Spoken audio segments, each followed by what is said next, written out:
Man, y'all know what it is. Another episode of Chezzy Boy TV, Untold Stories. Who do we have here with us today? Hey y'all, my name is Karma B and this is Karma B Untold Story. So, what brings you here today? I'm here to let everyone know my life story. That's what's up. I'm originally from the Virgin Islands. Coming to Charlotte, I met a guy, his name is Lionel Funderburk. I've been with him for about 10 years, have 4 kids together. While being together, it was a very domestic relationship. When you say domestic, what type of domestic relationship are you talking about? Verbal or physical? Physical, verbal, spiritual. He's just a real narcissist in every sense of the word. Right. We have 4 kids together. Now, it's been a lot of ups and downs within 10 years. And I managed to last that long. So y'all been together 10 years? Yes. So, are you still together or No, separated? we're definitely not together. We're definitely not together. During the last year or two, I was pregnant with our last daughter. And I was staying at my mom's house because I was just moving from my house in Providence. So I stayed at my mom's house, and while I was over there, my 6-year-old daughter kept coming to me and she was like, "Mom, when you sleep, Dad is sneaking upstairs in Takai's room," which is my oldest daughter. Whoa. Mind you, he knew my daughter since she was in elementary school because we've been together for 10 years. Right. So at first, I thought maybe she was just traumatized because a lot happened in 10 years. He have snuck more than women in the house. It's just been a lot. But she kept saying it, so that made me have to ask more questions on like what's going on. So she explained to me that he has a key to the house. And every night he goes up to the Kai's room and they do this. That's her only way of explaining what her idea of what that is. So how old is the one that told you this? She's 6. 6 years old. And I have 3 other kids that live there, so they all told me the same thing. So the first thing I did is ask my mother. Now, when I went downstairs to ask my mother, the way she looked at me is like she saw a ghost. Like, she immediately knew what I was going to ask her. So I pulled her aside and I brought my daughter with me and I said, "Demetria, tell Grandma what you told me." And Demetria said, "Grandma, I told Mom that when Mom go to sleep, Daddy goes upstairs to the Kai room." Damn. And my mom was like, "No, she's lying. She swear up and down she's lying."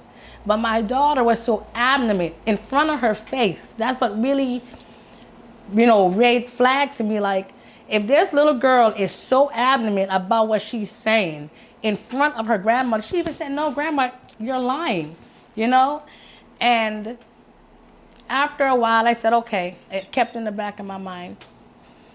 One particular night, I was there, and they thought I was sleeping. And I heard my daughter moaning like she was getting her back blowed out.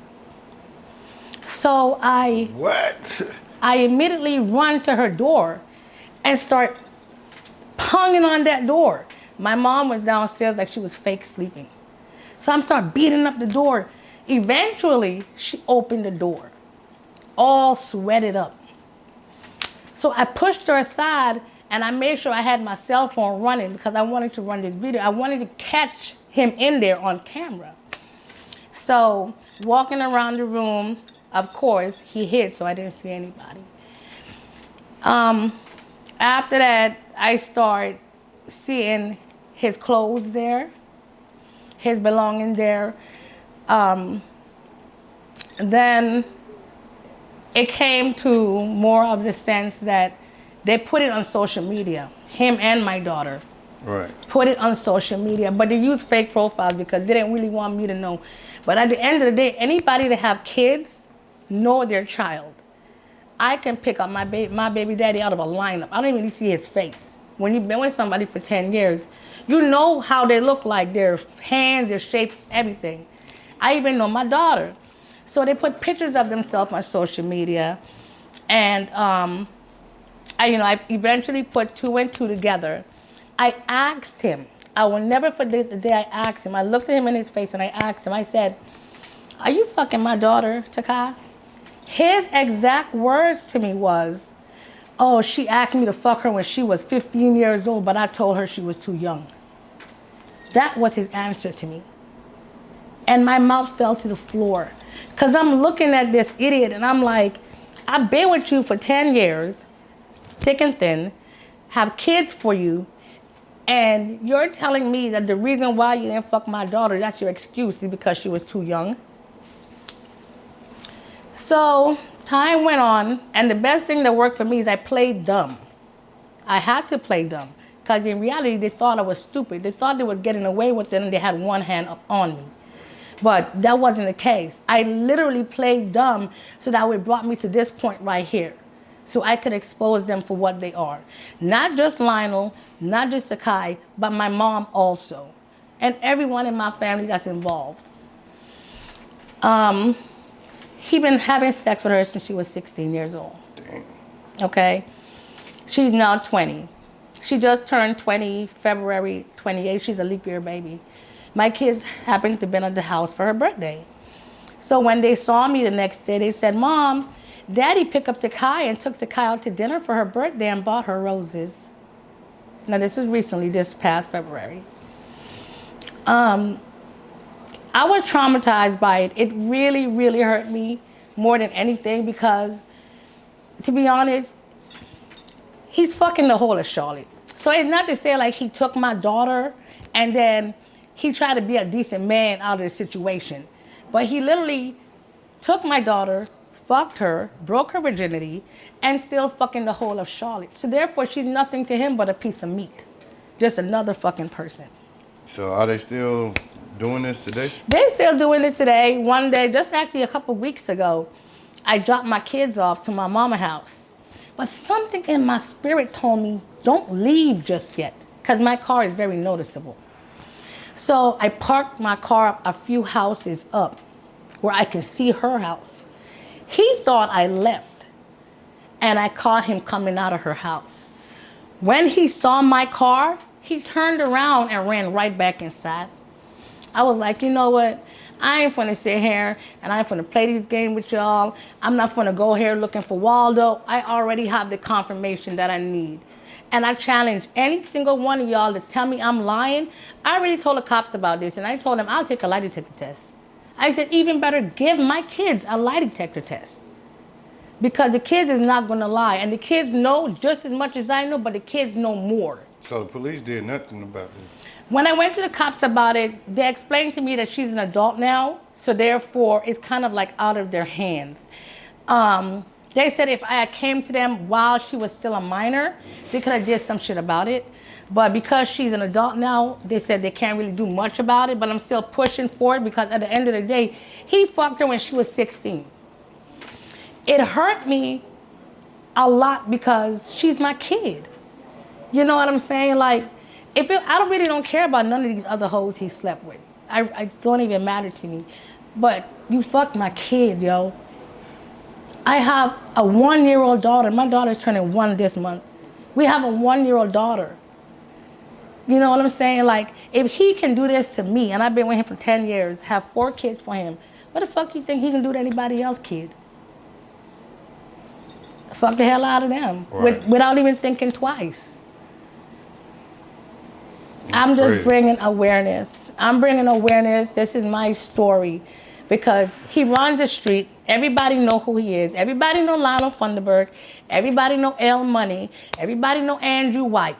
Period. All y'all niggas know him on social media. TikTok, Facebook, y'all know who he is.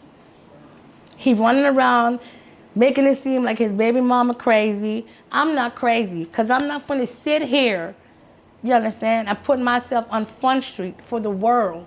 I can stand 10 toes down on anything that I'm saying today. And at the end of the day, you know, I'm tired of having this burden. It's a burden. a terrible burden on my back. And this is for me and this is for my kids. You understand what I'm saying? And it disappointed me because I always thought that my mama house was the safest place in the world to be. Coming to find out that my mama is just as op as they are. You know what I mean? So your mom turned her back on you too? My mom did. My mom totally turned her back on me. She totally did. And you know what? The good thing about it is karma. Because what goes up must come down. And don't think that all the ass whoopings this nigga gave me in 10 years, that anybody is excluded from it. Because he's a narcissist. I just can't wait for my mama and Takai to pull off that mask and see the real him. It's just a matter of time because you can only be fake but for so long. So I kind of got over it because time passed, you know, and I went through a healing journey, like a real serious healing journey where I just turned to God in every way, shape, or form because that's the only thing that kept me going. But at the end of the day, it's really to stand to the world and tell the world what really happened. Like, it was the hardest thing for me, especially to know that he fucked her while I was in the house and I heard her. Like, it's a thing that stays in my head for the rest of my life. It's like a mystery. You know. And when he told me that she asked to fuck him when she was young and he said no, I knew that was a lie. I knew that was his only way of telling me because a narcissist is not going to just look at you in your face and say, yeah. He don't have the balls to do that. The nigga don't have balls, period, because he's still running and hiding. You know what I'm saying? If you a grown man and you so big and you so bad and Charlotte, you stand up and you the shit, then you supposed to be able to stand up on anything that you fucking do. It wouldn't be a reason for you to hide and sneak around. Who the fuck am I, right? I ain't nobody to you. But at the end of the day, I'm doing this for my kids. I'm doing this for our kids. You know, we have a daughter, her name is Indica, she's 4, and that little girl is traumatized. She's completely traumatized. So do you feel like you have closure or you need closure? I don't need closure because they're going to keep running and hiding, and I'm not asking them for closure. They both gave me the closure that they need. They put it on social media for me to see. Okay? Plus my kids, plus me living in the house, you know, I have the closure that I need. I'm just not keeping no secrets. There are 2 sides to a story. Everybody heard his, now it's time for me to tell mine. That's what's up. Now, going through this situation, you know, dealing with your daughter, your kid's father, your mom, deeply, how does all this make you feel inside? It gave me a lot of strength that I didn't know that I had, inner strength at that. You know what I'm saying? Because I'm a black sheep of the family, and that's just that. So I feel like I'm breaking a generational curse. That's what I'm doing. You know what I'm saying? When I was younger, I was 13, my mom's husband tried to mess with me, and I was 13. My mom didn't do nothing about it. Her words to me was, when I told her I wanted to tell the police, she was like, oh no, you can't tell the police because then he's gonna stop giving her money. And those was her words to me at 13. I will never forget it. And she married him after that. And then she turned around and let my baby daddy fuck my daughter. So I feel like this is something that goes on in our family. This is a generational curse. And me putting it to Front Street is my first step of breaking it. Because I have other kids I have to worry about. I have other little girls that I have to bring up. Like, this shit is no secret no more. I want the world to know. And I stand on it. And I dare anybody to tell me I'm fucking lying. I dare anybody to tell me I'm lying. I would take a lie detector test and I'll pay for it. I'm done with it. I'm done with it. And I'm not going to stop telling my story. That's what's up. Before we get up out of here, is there anything that you would want to say to them right now?